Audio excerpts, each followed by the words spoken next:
Did you hear what the Pope just said? We're going to talk about that. That's way better. I agree. I know where we're going with this, Ben. Yeah. But when you said, and because most of you are probably listening to this, not watching, but when he said, "Did you hear what the Pope just said?" and he kind of leaned into his camera, I was fully expecting for him to say, "Did you hear what the Pope just said about your mouth?" That's what I was expecting to just come out of your mouth, and I don't know if I'm proud of you or disappointed that it didn't. So I'm going to have to wrestle with that. I'll get back to you on how I feel about Ben not making a your mom joke in the opening of this episode. The mothers everywhere that happen to listen to this podcast, you're appreciated and loved by some of us. We'll see if Josh is among them. Welcome to another episode of Man Buns and Jesus. I'm Pastor Ben Olschlager, coming to you from lovely fall Michigan. With me again, as always, is Pastor Josh Laborious. Josh, say hi so people know what your voice sounds like. Hey, fellas and ladies. Yeah. It's theoretically fall here in Southern California, but I think on Wednesday it's supposed to be 100 degrees outside, so not enjoying. Did you just have two seasons? That. It's like fire season and rain season? No, rainy season is later. We'll get that in like December, January kind of thing. Well, yeah. Isn't that just the non-fire season? I don't think so. I'm not super familiar with when fire season is supposed to be, but I think it's... Okay. Anyway, this is not important. Well, it is important, but it's beside the point of this podcast. We're here to talk about a different kind of fire that we also did not start because we did not start the fire. We're continuing our discussion here on the Book of Concord. For anyone who's kind of jumping in midway through, it might be good for you if this is the first episode you're listening to. First of all, welcome. This is exactly what you're going to get. This wasn't a weird introduction opening for us, but it might benefit you to pause this episode and to scroll back to the first episode of this season that kind of introduces the Book of Concord and what it is and why we care and all that kind of stuff. But we're continuing our walk through it, and we more or less finished up the Augsburg Confession and the apology of the Augsburg Confession, because in reality, those are conceptually they're the same things. It's just like the apology. One's a little spicier. Yeah, the apology has more details and says Wellington things. Doesn't hold back as much. He's not trying to be as diplomatic in the way that he says things. Yeah. And next, if you're kind of looking through the Book of Concord and you're reading, cover to cover through it, the next section is the small called articles. However, current events seem to have conspired to reorder things for us. So we're going to look not at the small called articles. We'll come back to those next week, probably. But instead, we are going to jump ahead to the Treatise on the Power and Primacy of... Which, if I recall correctly, this is a Luther document. Yeah? Yes, and I believe it's actually just kind of an addendum to the Schmalkald articles. So we're still technically in the Schmalkald articles. We're just bouncing around at this point. Well, Logos has it as something separate, so... Well, yeah. No, I mean, when we list... So when Josh and I got ordained, we had to specifically say that we uphold this as a separate document from the Schmalkald articles. Yes. So it is a separate... It cracks me up. Yes. It is a separate document, but it is also part of the other document, so it could honestly go either way. And I just think it's funny that we have to confess allegiance. I agree with this idea, but we have to confess allegiance to a document called a Treatise on the Primacy or Power and Primacy of the Pope, as we promise to faithfully shepherd our congregations. It'd be like a Catholic priest having to promise as part of his ordination vows that Luther's a nitwit. Didn't they make him a saint? I thought they just unexcommunicated him so that they could use his hymns. Reddit says he's not a saint. Okay. I'm pretty sure that they just unexcommunicated him so they could use his hymns. Yes, and yes. So my cursory Google search shows that in fact he was not canonized, which makes sense because he wrote this document. And to this day, whenever Catholic theologians want to insult each other, they just call each other Lutheran. Which, from our perspective, is hilarious because it's like you're insulting someone by saying, "Ha, you're right." True. Yeah. I remember. How dare you think about things more rightly? I remember a couple of years ago there was a spat between a group of cardinals and Pope Francis, and they each called each other Lutherans for different reasons. And the Lutherans are standing over here like, "Yo, if you want to convert, you can go ahead and do that." Exactly. We'd gladly take all of you as long as the Pope denies. Actually, that gets us into our topic for today. Speaking of the Pope denying things and them being problematic. So, the reason that we opened. Can I lead you into this? Sure, go for it. Okay, so I don't remember which professor, but there's a professor at the seminary who openly shared, because the original reason for the Reformation that the Lutheran Church split off was to reform the Catholic Church, not to separate from it. So there are still some in our number who kind of hold out this hope that we will be reunited with the Catholic Church and that all these divisions we see in the church will start to disappear. But the problem with that is there are a couple of key pieces of Catholic theology we need, like Lutherans say, until you fix this, we can't come back. And a couple of them, like when this professor who was optimistic, he said he thought it could happen in his lifetime. And I was like, you're nuts. Because there are some things that I look and I say, there's no way that the Catholic Church undoes X, Y, Z. And then I hear what Ben's about to share with you. And I say, well, if the Pope is willing to go that far, maybe it's not out of bounds that he would get rid of some of these things that are problematic for us. Of course, he's actively creating different problems that we would say need to be addressed, but I'll let Ben tell you about it. So, I think it was about a week and a half ago or so, Francis, a.k.a. Papa Frank, a.k.a. the hippie Pope, depending on whether or not you watch Lutheran satire, he was at a interreligious dialogue conference in Southeast Asia somewhere, I think Singapore, and addressed this group of people from a bunch of different religions by saying all religions are paths to God. I will use an analogy. They are like languages, different languages that express the divine. And out of context, in context, it was maybe poorly worded, because he was kind of just talking about how he appreciates people who have an effort or who take an effort to seek out something greater than themselves because it points to an ultimate religious truth. Out of context, it sounds brutal. Well, and I think it's worth clarifying that even putting the best construction on it within context, for you to be the head of the largest church body in the world, unless orthodoxy is bigger, I don't know, and not important.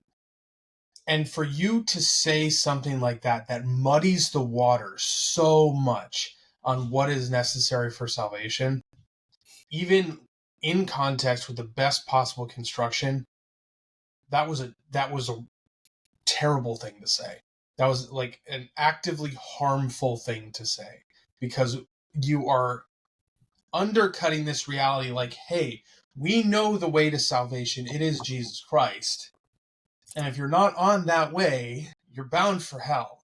And to undercut that by saying, well, at least we appreciate people who have a sense of the divine or a sense of the spiritual, it's like you're undercutting how emergent, how urgent this need is for the power of the cross. I mean, I understand taking it out of context is even worse, but even in context, I think we need to acknowledge this is an insanely problematic thing to say. Yeah. So trying to read the mind of anyone else is always dangerous, especially if it's Josh's mind.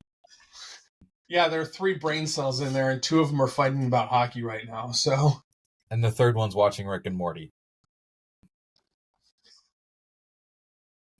Am I wrong? There's more No. truth to that than I really wish there was. So, Jeez, Rick. the thing that I think he was trying to do was something akin to what Paul does in Athens in Acts 18, 19, somewhere in there, where he finds that pedestal, the altar to the unknown God in the city of Athens. And when he's standing in the market, Areopagus. in the Areopagus, whatever it was. I don't know that it matters. I've always pronounced it Areopagus. I've always heard it Areopagus. That's fascinating. You people from Georgia are weird. Okay. Okay, Ben. Hot meat kettle. This is the second time we've called each other weird in the same podcast. Anyway, maybe we're on to something. That's fair. So it kind of seems like he's trying to kind of do the Paul thing. Paul finds that altar to an unknown God in Athens, and basically tells the people there, hey, look, I can see that you're religious and you don't want to leave anyone out. So you even created this altar to an unknown God just in case you missed somebody. But here's the thing. I appreciate your efforts, but you're wrong. Like, Paul goes so far as to say, I know who this unknown God is, and yes, let me tell you. He's the one that you actually need to be following. He's the one who created the earth. He's the one who saves you through sending his son to the world. This is what you actually need to be worshiping, not this literal pantheon of gods that they had floating all over the city. But I don't think we can underscore enough how critical that step is, where Paul doesn't just say, I appreciate that you at least have a sense of this stuff. He goes so far as to say, but you missed the major point here. Yeah, exactly. So that kind of, whether you want to call it an absolutely massive blunder, or if you want to call it a stumble or foot and mouth moment or whatever you want to call it, that has led to a lot of Catholics being very irritated about Papa Frank. And I think it is, if you're a Catholic listening to this and you feel that frustration, I think some validation is in order. Yeah. Because if the head of our church body came out, and not just Papa Frank, as Ben keeps uncomfortably putting it, has a bit of a track record of saying things that were that doesn't quite line up with even the Catholic faith. So I think it's appropriate. If you are a Catholic who is listening to this, who's hearing this, and you are frustrated, I think you're a little justified there. And I think we can validate your frustration a little bit, saying, hey, you're right. He's saying that he's said a fair number of things that he shouldn't have. And it's okay for you to be frustrated. Don't go so far as to lead yourself into sin because of that frustration. But it's okay to feel that frustration. That's fair. Yeah. When the mustachioed maestro that heads Josh and I's denomination... I can't unhear that, Ben. You're welcome. When he puts his foot in his mouth, which, again, he's a human, he's prone to doing it. It happens. What? I said it happens. Yeah, it happens. I do it at least once or twice a sermon. Yeah. Some more than others. It's not the end of my world, because I recognize that, hey, we aren't beholden to this guy and his personal opinions. We come together around Christ and the way that we understand who he is and what he's done for us.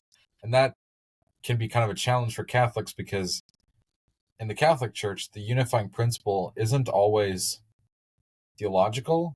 It's often more allegiance to the Pope. Yeah, our guy is much more transitory. Yeah. And I was actually, this is weird. I was bored the other day, so I was reading a little bit of our handbook. And it is right there toward the beginning of the handbook. The synod can't really force you to do anything. It says, except in matters of theological truth, or it phrases it something like that. If you're teaching something you shouldn't, the synod can come in and tell you, hey, stop teaching that. But yep, they can remove a pastor for being right, an out and out liar about but theology, if basically. President Harrison says something and we're like, I don't know about that, the weight of his word is much less for us. And this is exactly what Ben is saying, because ultimately he is something to facilitate the operation of the church. He is ultimately not, we don't give him some special kind of divine authority. Yeah. So, with that being said, why is the Catholic Church so beholden to the Pope? Well, a big part of it has to do with how the Pope kind of styles himself, and we're not just talking about those magnificent hats. Get me my Pope hat. Yeah, the mitre is pretty dope. But the way that... I wish I had a miter saw. I don't know that I have one either, now that I think about it. Of course, anyway, I don't have a garage to use a miter saw in, but... Yeah, and if you did, because you're in California, you'd just set the surrounding hillside on fire. What are you doing with your miter saw, Ben? Because you're using it wrong. I think you just plugged it into an outlet, didn't you? The whole state's just flammable. I just imagine you living basically on a piece talking of about the tissue Pope paper. and his hat. I'm sorry I said anything. But the papacy over hundreds and now thousands of years has kind of gained this quasi-mythical status as like semi-divine. Not that it's a position to be worshipped, but one that speaks with divine authority. And this is from Luther's writing here. It's for these reasons the Roman bishop calls himself the vicar of Christ on earth. That just means he hasn't finished seminary, right? Huh? That just means he hasn't finished seminary, right? Yeah, he's only in his third year. Claims to be superior by divine right to all bishops and pastors. And if I remember correctly, this boils down to, and this is getting into the weeds a little bit, but I think it's worth it. I'll try to drag you out if I need to. This gets into a little bit of a discussion about something called apostolic succession. And that has some implications on what we do as a church, because part of the concept, to kind of break that word down, it's just who just like one king succeeds another or something like that, who has this right or this ability to succeed the apostles in their ministry. And that means a couple things. One is not so big of a deal. Well, I mean, it's a big deal, but like people don't get as up in arms about it. One is making sure the gospel's going out. And a lot of times you talk to people, it's like, okay, that's all Christians. But the other part is something called the office of the keys. And it is the responsibility given to bind and forgive sins. And we've talked about that before on a couple episodes of this podcast, frankly. And the argument for the Pope is that he has this direct apostolic succession to Peter. Right? Peter? Yeah. Yep. So if you figure out like the guy who ordained Francis, who ordained that guy, who ordained that guy, and you just keep tracing it back, you'll eventually get to Peter. Yeah. If you're familiar with how sometimes people talk about PhDs or doctorate programs, you'll say, "Oh, yeah, this person was my doctor father, and and this person was his doctor father," and it's a non-biological lineage. And so the Pope traces that back to Peter, and not only is this succession of you were ordained by you were ordained by you were, it's also like you were singled out as, maybe I've ordained a couple people, but you're like the guy, right? Whereas when we talk about apostolic succession, we take the broader look of, well, Jesus, call it, ordained his disciples to do this ministry, and they went out and they lifted up people and they ordained them. And at some point along the line, the procedure became a little more formal. But we say anyone who is in this ministry, who is doing apostolic things, who is teaching apostolic teaching, who is faithfully doing this ministry, would say that fulfills this idea of apostolic succession, which broadens our concept of kind of where that comes from. kind of spreading that authority out that the Pope, more so at the time, but still to this day, that the Pope claimed to wield. Right? Yeah. Can you hear my child crying in the background? Should I mute my I can mic? absolutely hear your child screaming in the Sorry background. about that. Zeke, All good. Zeke's working on it. Zeke is just, he's He's upset about the Pope too. Yeah, exactly. That's exactly what it is. Yeah, so we don't necessarily think of the Pope's power being in the same ballpark at all. And the part that I think makes it extra frustrating for the Catholic Church is that it went from just having this power to ordain people, ordain pastors or ordain bishops or whatever, to kind of continue on that lineage. And it became, okay, if he's got this divine authority to oversee the ordination of pastors and the elevation of bishops, then maybe he also has the ultimate authority to interpret our theology. And that's where it gets kind of funky. So there's this whole principle of the Pope speaking ex cathedra, which literally just means From the chair. From the chair. Yes. So the cathedral, if you've ever heard of someone refer to something as a cathedral, a cathedral is just a Catholic church with a really fancy chair. I feel there are more requirements than that to be a cathedral, isn't it? No. So the cathedra, I thought it had to have a certain set of architectural components to be considered a cathedral. It might, but the original definition is that it was the seat of power in a local or in a diocese or archdiocese for the bishop.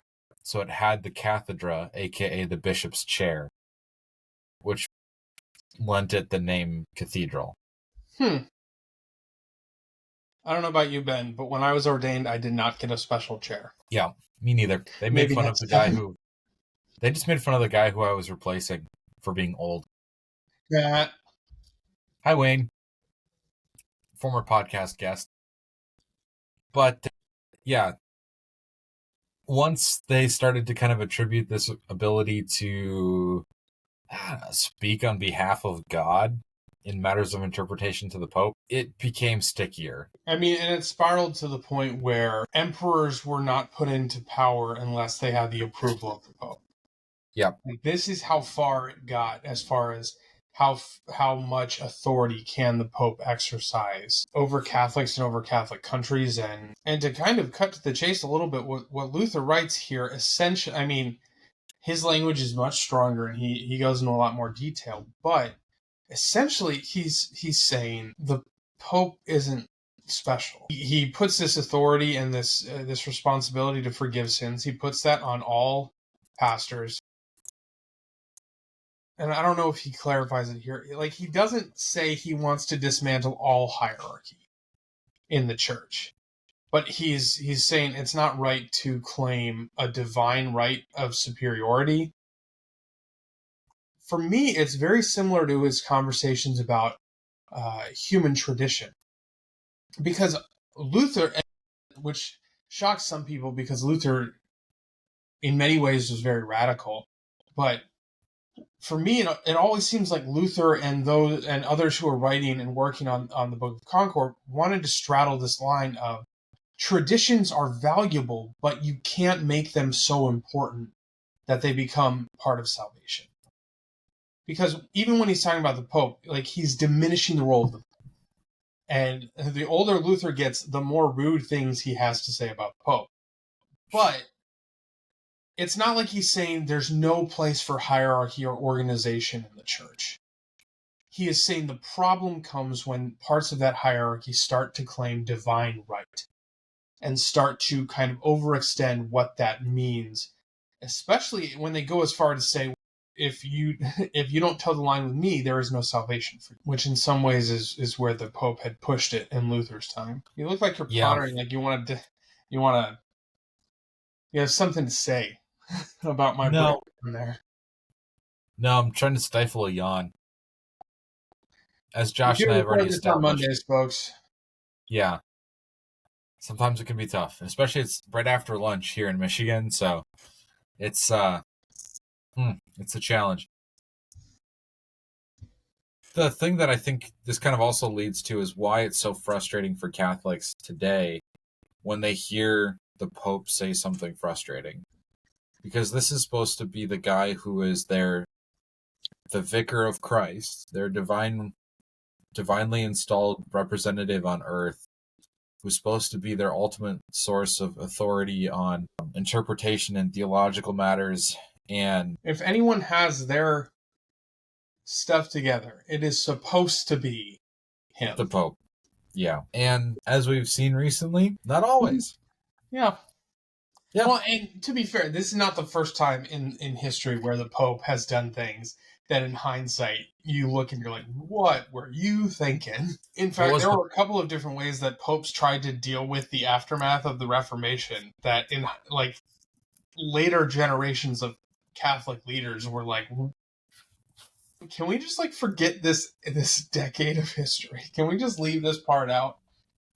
Which is part of the unfortunate of all of this theology you have built up around the Pope and the Catholic Church. It's very hard to dismiss it once it's out there. It's very hard to say, no, that Pope was just off his rocker. We don't like for us with Luther, who is something like a lot of people take Luther's writing obviously in the Lutheran Church, we take it really seriously. But even Lutherans will look at Luther and they'll say, yeah, as he got older, he kind of like he wrote some things that we don't hold to because he got really mean and really cranky. Yep. I mean, he was kind of cranky to start with, but like, yeah, he wrote some things that were like, that's not quite right. We're not going to stick with that one. Yeah, he set off a wave of religious thought that we follow, but we don't subscribe to everything that he wrote.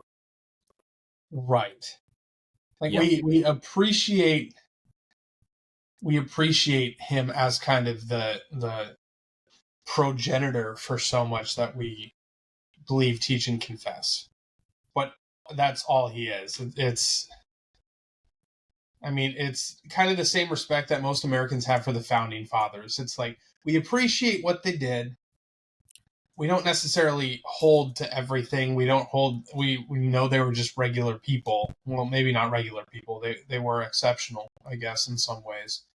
But a lot of them had wooden teeth. That's such a critical detail. I'm glad we shared with our audience. I'm just saying they weren't perfect. Who knows? Maybe wooden teeth are even better than teeth made out of teeth. I don't think they are, because otherwise we'd still be using wooden teeth. That's probably true. Comment on how I phrase teeth made out of teeth? No. I guess it should be teeth made out of tooth. I hope we don't lose any listeners because of this episode. They're like, no, these guys, they've gone too far. We can't put up with this nonsense anymore. Yeah. Honestly, the random references we made. If you haven't reached that point already, you're probably just stuck with us for life. Yeah, there's a decent chance of that. One of the things that this made me think of, though, was, do you remember the story of the Pope that put another Pope on trial? Vaguely. But the kicker was that the Pope that got put on trial was 9 months dead. Was that during there was an era where there were 3 popes? No, that was a different time. So this was around 900. Pope Stephen VII put the 9-month deceased Pope Formosus, which, why are there not more Pope Formosi? That'd be great. Anyway, put the 9-month deceased Pope Formosus on trial. I can't even remember why. I guess perjury and illegally becoming Pope. Oh, man. Yeah. And my favorite part is the punishment was they basically declared him unpope. They dug him up and cut off the pope hat off his corpse. Then cut off 3 of his fingers and buried him in a different grave. Whatever floats your boat, man. Yep, exactly. Anyway, but yeah, when you have a problematic pope, you have to go to some pretty incredible lengths in order to deal with some of the fallout. And that's just not ideal. To be fair to our Catholic brothers and sisters, though, like, if you asked a Catholic, the majority of them would say that their ultimate allegiance is to Jesus, right? To sharing his love, to living in his love, to living out his love. Yeah, either that or to the church, more generally speaking. Yeah. I don't know that I've met. I think I can say this confidently. I have not met a single person who would say the Pope, who would reply like that. Yeah. Including the priests that I have met and talked to. Because, yeah. frankly, of the priests I've talked to, more of them than not do not like the current Pope. Or they're waiting for him to... they're not fanboys of Papa Frank? No, they're waiting for whoever comes next in that role. Fair. And on the Lutheran side of things, too, I mean, we sometimes kind of do this with Luther, where we're like, oh, everything he says is gold. As Josh already mentioned, that's not. I promise that's not true. Definitely no. And then sometimes we just get so obsessed with our theology that we kind of miss the Jesus for the church. Well, and I think it's maybe more simple than that. I think we like being right so much that we forget what we're being right about. Yep, that's fair. It's a good way to put it. Now, don't get me wrong. Like that doesn't mean that I think we should go out and be wrong, right? You should continue to be right, but what we are right about should shape our behavior, and Christ should be at the core, not just theoretically, but in actuality. And I think this is fair to say. I think Ben would agree with me. Every denomination, including non-denominational churches, which is a denomination. It's just a very not organized one. It's like the anarchy equivalent of a denomination. They're still the Libertarian Party of churches. Yeah. Every church has this thing. And for a lot of them, it's like that's what the draw is. Like for a lot of people, the draw of the Lutheran denomination is the fact that we take theology very seriously and we care very much about getting it right. The draw of the Catholic Church is the tradition and the history and the fact that there is such a concrete set of hierarchy there. In a lot of non-denominational churches, it's about the pastor. It is about the all-star celebrity pastor you have up front, up on stage. Or maybe the worship leader, depending on what church it is. So, like, each denomination has this thing that they kind of claim as, like, this is what... Which I think is natural, because you have to, at some point, whether it's explicitly or not, you have to answer this question of, like, what does it mean that we are Lutheran and not Methodist? I'm pretty sure that only Lutherans ask that question. What? Pretty sure that only Lutherans ask that question. What does this mean? No, that's just because there's a book about it. Anyway. Like, at some point, whether you are asking it explicitly or not, you have to contend, like, what is setting apart this group that I'm a part of from other groups that are like it? In the words of Joe Swanson, what makes it your wheelchair? That's a deep cut. If anyone gets that reference, please comment on Spotify or YouTube or wherever you listen, and just say that you appreciate the Joe Swanson reference. And I don't mean just that you know Joe Swanson as a character from Family Guy. I mean the reference about him having a wheelchair. There are many that are like it, but that one is his. We have a denomination. There are many that are like it, but this one is ours. What makes it different? And here's the thing. There's nothing wrong with having something that you're like, this is this. If you go to Cafe Du Monde in New Orleans for beignets, you want the beignets. They're pretty good. They are pretty good. Although I would make the argument, if you dump that much powdered sugar on pretty much anything, it tastes pretty good. Point well taken. Anyway, kind of to start wrapping us up here, ultimately the biggest Lutheran contention with the Pope is the amount of authority given to him. Luther would have been likely very happy to stay Catholic if the Pope had just come out and said, you know what? I am just a worldly power, a worldly authority here in the church. It's my job to keep you nitwits in line, and I don't have any sort of divine authority. So if I'm wrong, I'm wrong. Let's, go through confession absolution. We'll work it out, and I will apologize. That is not how it went. For those of you who are not familiar with the history. Instead, Luther had a death sentence placed on his head, and he had to go into hiding and pretend to be a knight for a few years. Which worked out because that's when he translated the Bible into German, right? Yeah. Yep. So that's one way to handle boredom. Yeah. Translate scripture into German. Yeah. But here we sit 500 years later, and as Lutherans, we're still kind of in the same boat. There are some significant challenges with the Catholic Church, but one of the big ones that would need to be addressed before any sort of reconciliation that Josh kind of talked about at the beginning of this episode is the power of the Pope. The power and primacy of the Pope, in fact. Yeah. So, and what I do want to say, and this is a little shameless, but that's never stopped us before.